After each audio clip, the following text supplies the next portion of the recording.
So very good evening to all of you. आज फिर आपके सामने प्रेजेंट हूँ। टॉपिक है सीआरपीसी एंड सीआरपीसी में भी टॉपिक है provision relates to bail, bail से जुड़े प्रावधान। तो कोशिश करूँगा कि सारे प्रोविज़न तो नहीं हो पाएंगे क्योंकि वीडियो बहुत लंबा हो जाएगा और लंबा वीडियो बहुत अच्छा नहीं लगता। तो अगर पार्ट्स में कोशिश करूँगा तो पार्ट्स में इस वीडियो को आपके सामने लाऊंगा।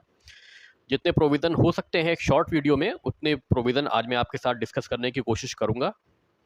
तो चलिए प्रोविज़न को डिस्कस करते हैं। और सबसे पहले तो प्राइमरी चीज़ बताना चाहूँगा कि बेल तक हम पहुँचते क्यों हैं, बेल की ज़रूरत पड़ती क्यों है। तो जैसा कि हम जानते हैं कि अपराध offence section 2N of CrPC में डिफाइंड है। अब ऑफेंस जब भी होता है तो ऑफेंस की कैटेगरी होती है, cognizable offence, non cognizable offence, bailable offence, non bailable offence. अब इन दोनों में डिफरेंस क्या है? देखिए, इन दोनों means cognizable and bailable, non bailable, non cognizable में डिफरेंस है रिगार्डिंग प्रोसीजर।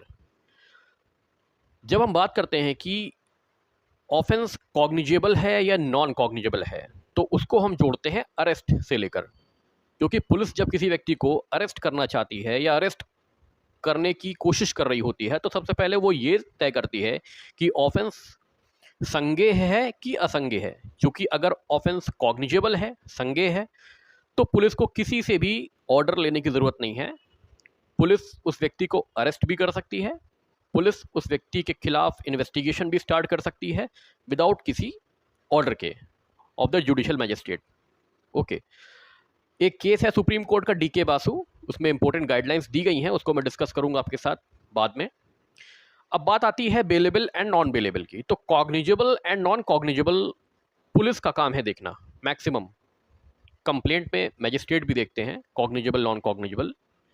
लेकिन एफआईआर की बात करें अगर हम, तो एफआईआर या एनसीआर के मैटर में पुलिस का काम है देखना कि अपराध जो व्यक्ति हमें बता रहा है वो अपराध बन क्या रहा है, कॉग्निजेबल संज्ञेय या नॉन कॉग्निजेबल असंज्ञेय। उसी हिसाब से पुलिस तय करती है कि इन्वेस्टिगेशन करना है, अरेस्ट करना है विदाउट ऑर्डर, या इन्वेस्टिगेशन करना है with order of judicial magistrate, या अरेस्ट करना है with order of judicial magistrate. और बेलेबल के केस में क्या है, इसमें भी पुलिस को देखना है कि अगर वो बेलेबल है तो उसको पुलिस बेल दे दे। ऑफिसर इंचार्ज पुलिस स्टेशन से ही बेल दे सकते हैं अगर अभियुक्त तैयार है जमानत के लिए। नॉन बेलेबल केस में भी पुलिस बेल दे सकती है, पावर है, पावर दी गई है। ये बिल्कुल बकवास बातें हैं कि पुलिस नॉन बेलेबल केसेस में बेल नहीं दे सकती। नहीं, पावर है पुलिस को डिस्क्रिप्शन दी गई है, पुलिस को पावर दी गई है। और कोर्ट को तो सारी पावर है ही, चाहे वो बेलेबल हो या नॉन बेलेबल हो। कोर्ट अपने डिस्क्रिप्शन पे नॉन बेलेबल में और बेलेबल केस में अभियुक्त का अधिकार, राइट ऑफ एक्यूज्ड, बेल देगी।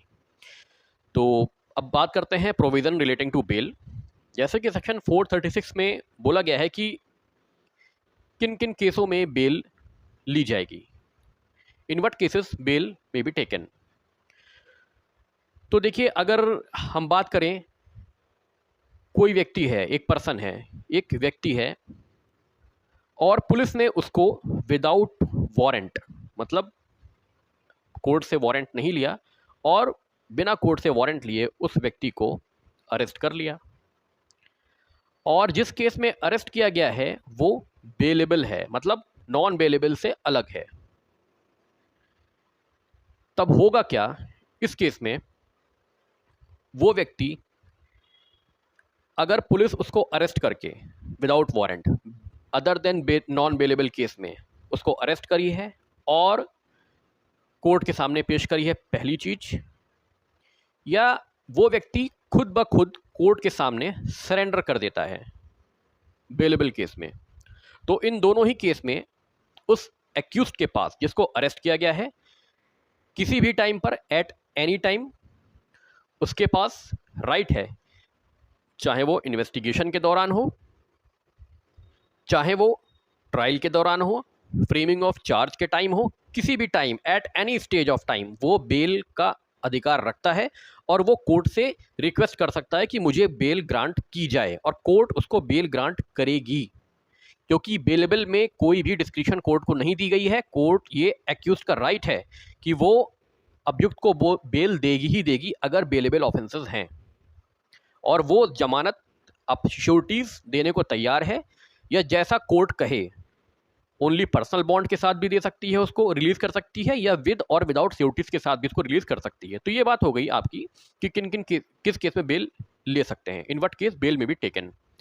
अब बात आती है कि सपोज करिए कि कोई व्यक्ति है, उसका ट्रायल चल रहा है कोर्ट में, उसका ट्रायल चल रहा है कोर्ट में, और वो जेल में है।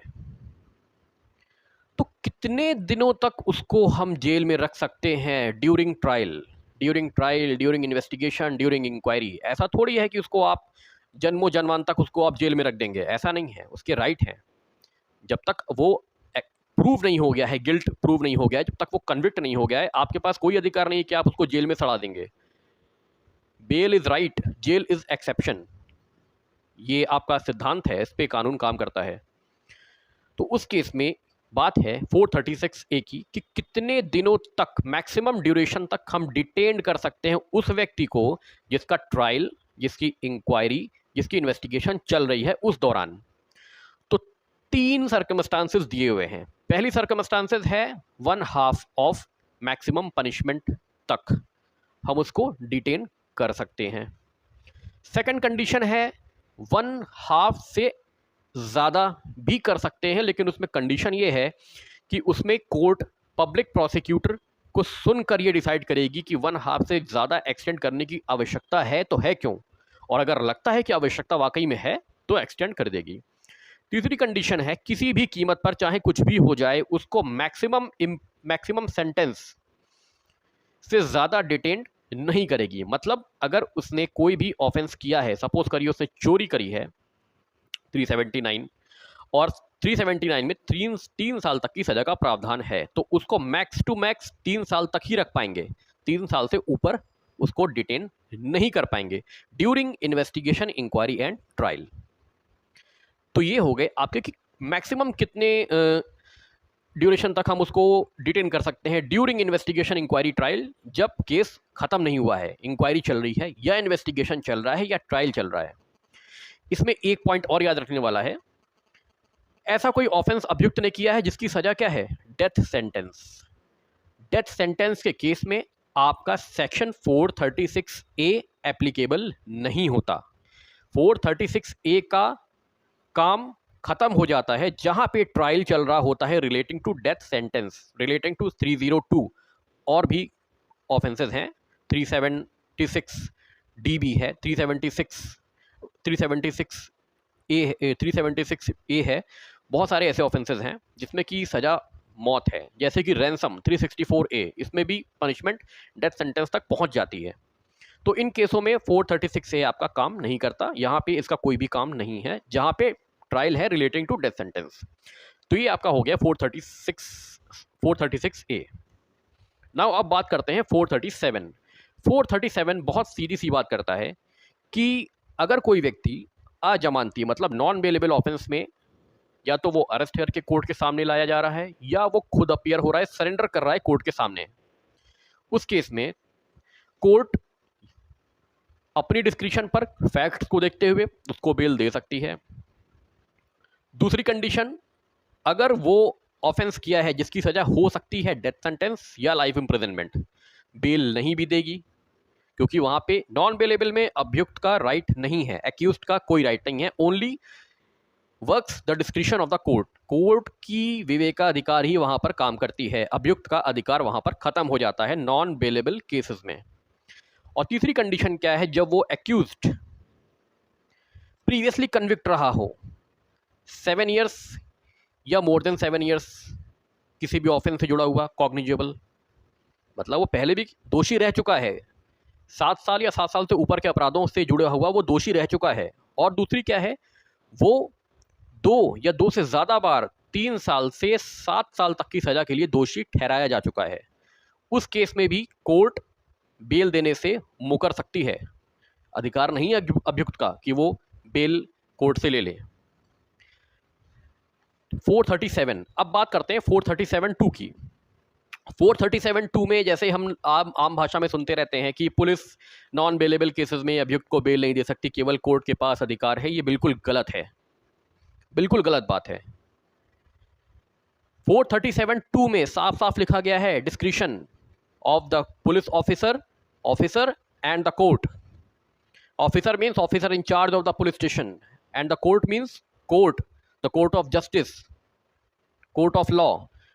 तो इन दोनों को ही डिस्क्रिशन है. कोर्ट को तो डिस्क्रिशन वैसे ही है, हम जानते हैं, उसमें कोई नई बात नहीं है, लेकिन पुलिस को भी यहाँ डिस्क्रिप्शन दी गई है 437(2) में कि अगर उसको ये रीज़न टू बिलीव है, रीजनेबल ग्राउंड उसके पास लग रहा है कि अभियुक्त के द्वारा, एक्यूज्ड के द्वारा नॉन बेलेबल ऑफेंस नहीं किया गया है, लग रहा है ऐसा, भले एफआईआर हुई है नॉन बेलेबल से जुड़ी हुई, लेकिन on the basis of fact, reasonable ground के बेसिस पे लग रहा है कि नॉन बेलेबल ऑफेंस इसके द्वारा कमिट नहीं किया गया है, उस केस में पुलिस भी नॉन बेलेबल ऑफेंसेस में अभियुक्त को थाने से बेल दे सकती है, प्रावधान है. और कोर्ट के सामने तो कोर्ट दे ही सकती है, कोर्ट को पूरी डिस्क्रिप्शन है इस केसेस में. तो ये बातें हैं जो कि 437 की नॉन बेलेबल केसेस में अभियुक्त को बेल नहीं दी जा सकती, ये चीज़ें, तो ये चीज़ें निहायत झूठी हैं, और जो लोग ऐसी बातें करते हैं वो गलत बात करते हैं, नहीं करनी चाहिए.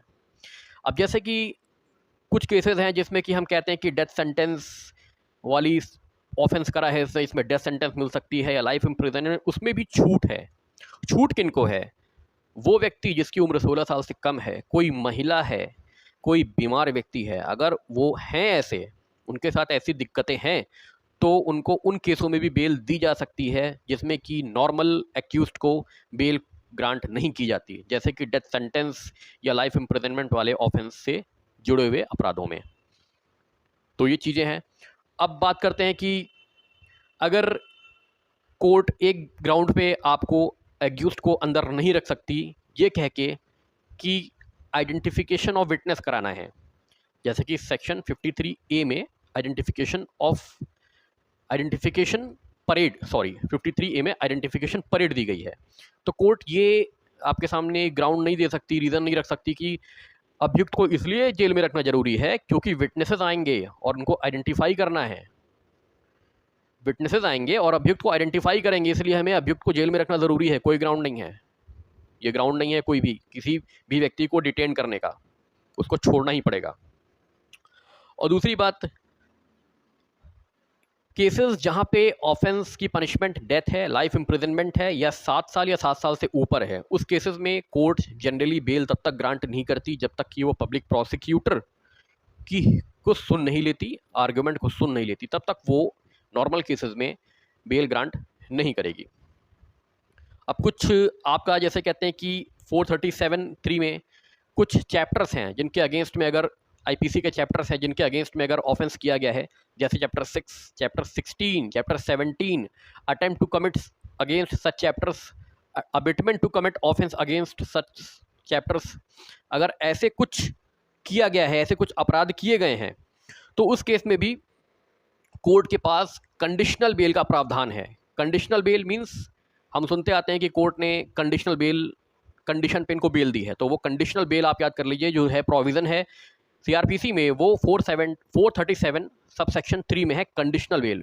उसमें अगर ऐसी अपराध हुए हैं against property, against body, against public servant, ऐसे ऑफेंस हुए हैं, या इनका अटेम्प्ट हुआ है, या इनका अबेट हुआ है, या कॉन्स्पिरेसी हुई है इनको करने की, या 7 साल या 7 साल से ऊपर के अपराध के लिए दोषी पाए गए हैं, तो इन केसों में कोर्ट कंडीशन पे बेल दे सकती है कि आप भविष्य में जब भी कोर्ट की डेट होगी, अपीयर होंगे, किसी भी विटनेस को आप डराएंगे, धमकाएंगे नहीं, एविडेंस के साथ आप छेड़छाड़ नहीं करेंगे, तो इन चीज़ों के साथ कोर्ट बेल दे सकती है नॉन बेलेबल केसेस में भी. वीडियो बहुत लंबा हो जाएगा, अब बात करेंगे नेक्स्ट वीडियो में, मैं इसको और आगे बढ़ाऊंगा. तो बहुत जल्दी मिलेंगे. यहाँ पे 436, 436A एंड 437 के प्रोविजंस फिनिश होते हैं.